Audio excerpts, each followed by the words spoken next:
Previously on Injustice 2. Damian yang melihat kemampuan Kara dan matanya yang memerah mulai menyadari jika Kara adalah seorang Kryptonian. Jika mereka berdua yang akan menentukan takdir dunia. Langsung bergegas datang ke arah penjara untuk menyelamatkan Ratu Hippolyta.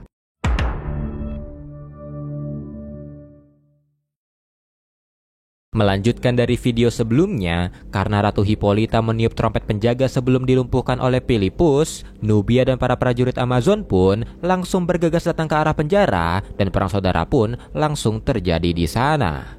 Melihat para prajurit Amazon berhasil memojokkan mereka, Philippus pun meminta teman-temannya untuk segera mundur dan mereka pun mulai perlahan mundur ke arah penjara sambil dikelilingi oleh para prajurit Amazon. Melihat Antiope dan para pengkhianat berhasil dipojokkan, Nubia langsung meminta mereka semua untuk menyerah, namun Antiope seketika menolaknya.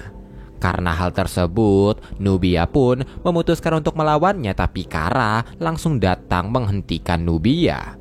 Nubia pun langsung terkejut karena Kara dapat menahan pedangnya, dan setelah itu, Kara langsung menghantam Nubia dan berhasil menghempaskannya. Melihat Nubia berhasil disingkirkan, Antiope pun meminta Philippus untuk membawa Kara ke dalam sel Wonder Woman, sedangkan mereka yang akan menjaga pintu masuk dari para prajurit Amazon.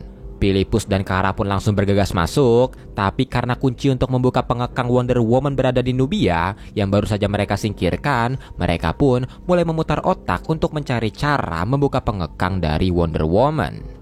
Kara pun mencoba untuk menghancurkannya dengan kekuatannya, walau Wonder Woman telah memberitahu Kara jika usahanya tidak akan berhasil karena rantai tersebut dibuat khusus oleh Dewa Zeus. Tapi Kara tidak memperdulikan ucapan Wonder Woman dan mulai melilitkan rantainya ke sekitar tubuhnya, dan sesaat kemudian Kara berhasil menghancurkan rantainya. Wonder Woman dan Philippus pun seketika terkejut karena rantai tersebut dibuat khusus untuk mengekang para dewa. Melihat kekuatan yang dimiliki Kara, Wonder Woman pun mulai tersadar jika Kara lah orang yang dimaksud Ares untuk ia latih. Tapi setelah itu, Nubia tiba-tiba datang dan langsung menyerang Kara serta berhasil memojokkannya. Melihat hal tersebut, Wonder Woman pun langsung menghentikan Nubia dan bersama Philippus serta Kara, mereka bertiga langsung mengeroyok Nubia sampai tumbang.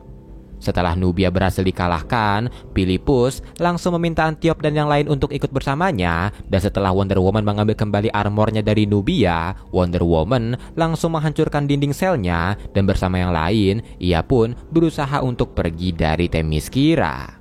Setelah itu, melihat adanya kapal yang sedang berlabuh di pantai, Kara pun meminta para Amazonian untuk naik ke sana, dan ia yang akan menarik kapal tersebut keluar dari Themyscira. Berpindah jauh ke Australia, Barry Allen atau The Flash yang memiliki perjanjian dengan Batman untuk tidak lagi menggunakan kekuatannya pergi menuju Australia dengan niat untuk mengunjungi seseorang. Dalam perjalanan, The Flash yang menggunakan kekuatannya untuk membantu menyelamatkan orang dari kecelakaan langsung dihubungi oleh Batman yang mempertanyakan aksinya. The Flash pun langsung menenangkan Batman dan berkata jika ia hanya menyelamatkan seseorang dan Batman tidak perlu mengkhawatirkannya karena ia hanya ingin pergi menemui seseorang dan tidak merencanakan apa-apa. Sesaat kemudian The Flash pun sampai di rumah dari Michelle Davis atau Galaxor yang ternyata tidak melakukan bunuh diri melainkan dirawat oleh ibunya. Dan saat di sana, karena Galaxor masih memiliki kesempatan untuk kembali berjalan, walau membutuhkan rehabilitas yang panjang, The Flash pun mencoba untuk menawarkan bantuan kepada Galaxor, sekaligus menyemangatinya agar Galaxor dapat kembali berjalan. Berpindah ke Gotham, setelah berpamitan dengan Lucy dan menyerahkan kembali Lucy kepada adiknya, Harley kembali menuju apartemennya dan dikejutkan dengan kedatangan dari Ivy. Setelah itu, mereka berdua agak sedikit berdebat di sana karena Harley menolak untuk bergabung dengannya dan Ivy tetap bersikukuh dengan rencananya yang akan memusnahkan umat manusia. Kembali ke Gorilla City, Ra's al Ghul yang ingin menunjukkan kehebatan Amazo kepada Solovar meminta Profesor Ivo untuk mengaktifkan Amazo, tapi Groot yang berada di sana tidak percaya dengan android tersebut dan berniat untuk membunuh Ra's al Ghul karena ia sudah tidak percaya lagi dengannya setelah peristiwa musnahnya banyak spesies hewan di markas Ra's al Ghul sebelumnya. Tapi sesaat kemudian, Solovar datang menghentikan aksi Groot karena Ra's al Ghul adalah tamu di Gorilla City. Tapi karena Grodd tidak kunjung melepaskannya, Solovar pun langsung menggunakan kendali pikirannya dan memaksa Grodd untuk melepaskan Ra's al Ghul. Setelah itu Solovar pun meminta Profesor Ivo untuk mengaktifkan Amazo, walau Profesor Ivo belum menyelesaikan cangkang mukanya. Setelah Amazo berhasil diaktifkan, Ra's al Ghul pun berniat untuk melakukan uji coba di suatu wilayah, yaitu Arizona. Di Arizona, Amazo yang dilepaskan di sana langsung membunuh semua orang yang ada, kecuali hewan-hewan yang ia temui di sana.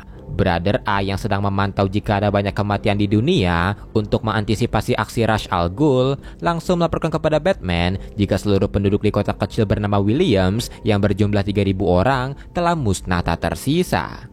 Tapi ia tidak menemukan laporan adanya bencana alam, kebocoran gas, ataupun kebocoran radiasi di sana. Mendengar laporan tersebut, Batman pun berniat untuk melakukan investigasi dan meminta Catwoman untuk menjaga Alfred di Wayne Manor selagi ia pergi menuju Arizona. Batman pun langsung menyalakan Batwing-nya untuk pergi menjemput Batgirl dan Plastic Man yang akan menemaninya memeriksa Arizona. Setelah sampai, mereka bertiga pun seketika terkejut ketika melihat di kota tersebut hanya menyisakan tulang belulang dari para warga dengan rumah-rumah yang telah hancur, namun para hewan dan lingkungan di sana tidak tersentuh sama sekali. Melihat hal tersebut, Batgirl langsung menyimpulkan jika ini semua adalah ulah dari Ra's al Ghul. Tapi mereka belum mengetahui senjata apa yang Ra's al Ghul gunakan, karena jika ia menggunakan metahuman, serangannya pasti akan meninggalkan jejak DNA dari orang-orang yang telah terbunuh.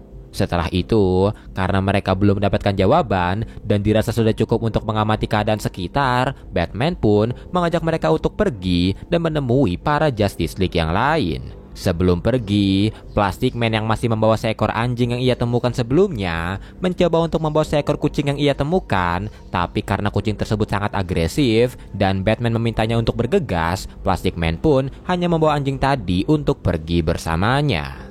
Sesaat setelah para hero pergi, sebuah cincin Red Lantern tiba-tiba datang menghampiri kucing tadi yang bernama Dexter dan berkata kepadanya jika ia telah terpilih untuk masuk ke dalam Red Lantern Corps karena Dexter memiliki banyak amarah di dalam dirinya. Berpindah sebentar ke Gorilla City, Solovar bertanya kepada Ra's al Ghul kenapa ia memilih kota Williams. Ra's al Ghul pun menjelaskan jika kota tersebut sangat pas untuk menjadi objek uji coba, tapi setelah Ra's menjelaskan, Evil Batman langsung bertanya kepadanya kenapa Ra's memilih untuk membunuh orang-orang tidak bersalah padahal di luar sana masih ada kota lain yang pantas untuk dibinasakan. Mendengar hal tersebut, Solovar berkata kepada Evil Batman jika orang-orang yang tidak bersalah juga akan tewas pada akhirnya dan hal tersebut akan membuat dunia menjadi lebih aman. Dan Solovar juga berkata kepada Evil Batman jika ia sudah terlambat untuk melakukan protes karena orang-orang di kota tersebut telah dimusnahkan sepenuhnya. Berpindah ke The Quiver, setelah menjemput Catwoman, Batman dan yang lain langsung pergi ke sana menemui para anggota Justice League Task Force yang tersisa. Batman pun memberitahu yang lain jika ada sebuah penyerangan, tapi karena tindakan Batman yang menaruh pelacak pada Connor sebelumnya, serta kepemimpinannya berakhir dengan punahnya berbagai jenis hewan dan terbunuhnya Presiden Amerika, Green Arrow pun menuntut Batman untuk keluar dari tim dan mempertanyakan aksinya yang membawa Catwoman ke hadapan mereka. Dengan santai, Batman mengabaikan ocehan Green Arrow dan memberitahu yang lain jika penyerangan telah terjadi di Arizona yang membunuh 3.000 nyawa di sana. Dan bukan hanya itu, Batman juga memberitahu yang lain jika Wonder Woman telah melarikan diri dari Themyscira. Karena dua hal tersebut, Batman merasa jika mereka membutuhkan lebih banyak orang, khususnya yang memiliki kekuatan super. Green Arrow yang mendengarnya pun bertanya-tanya di mana mereka mencari orang berkekuatan super, dan Catwoman yang baru ingat akan Teen Titans memberitahu yang lain jika ia pernah menguping pembicaraan seseorang yang berkata jika Superman memenjarakan para Teen Titans di dalam Phantom Zone. Mendengar hal tersebut, Batman pun langsung meminta yang lain untuk bersiap-siap karena mereka akan pergi menuju Fortress of Solitude dan mengeluarkan para Teen Titans dari dalam Phantom Zone. Tapi sebelum pergi menuju Fortress of Solitude, Batman kembali menuju Wayne Manor untuk menitipkan Ace, anjing yang dibawa Plastic Man, kepada Alfred di sana. Tapi karena melihat anjing tersebut, Alfred yang belum 100% pulih mulai mengingat jika Dick Grayson sudah tewas yang membuatnya seketika bersedih. Dan karena hal tersebut, Alfred pun merasa jika ada hal-hal yang menghilang dari hidupnya, tapi Batman mencoba untuk menenangkannya dan berkata kepada Alfred jika mereka akan melakukan sesuatu setelah ia kembali dari misinya.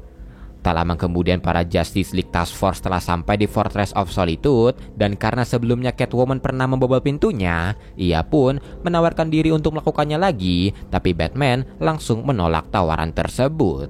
Batman merasa setelah insiden pembobolan Fortress bertahun-tahun yang lalu, Superman pasti telah memasang lebih banyak pengaman di sana, yang membuat Batman meminta Plastic Man dan Luke untuk membobol pintunya.